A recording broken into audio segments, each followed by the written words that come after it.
जीए सिंध महाज जे chairman रियाज़ चांडियो चयो आहे त 73 वारो आइन सिंध जे माण्हुनि लाइ मुसीबत आहे। आइन में जॾहिं बि तब्दीलियूं कयूं वियूं आहिनि, अवाम खे पंहिंजे हक़नि ऐं अख़्तियारनि खां महरूम बणायो वियो आहे। हिन त 6वीं आइनी तरमीम इज़हार जी आज़ादी ते बंदिश आहे। 27वीं आइनी तरमीम तहत मुल्क अंदरि जेको थोरो घणो अदलिया जो तसवुर हुयो, उन जो बि ख़ात्मो थी वियो आहे। चोरनि खे आज़ादी मिलियल आहे, जिन खां को बि पुछाणो नाहे।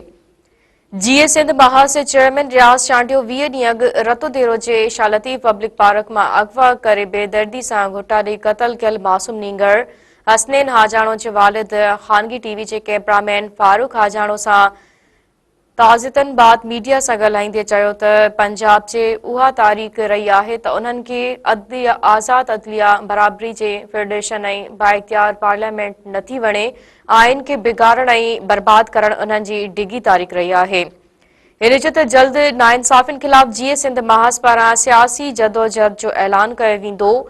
हिन जो त हसनैन जी शहादत ऐं अगवा वाक़े खे 20 ॾींहं थी विया आहिनि, पर पुलिस कातिलनि खे गिरफ़्तार नाहे करे सघे।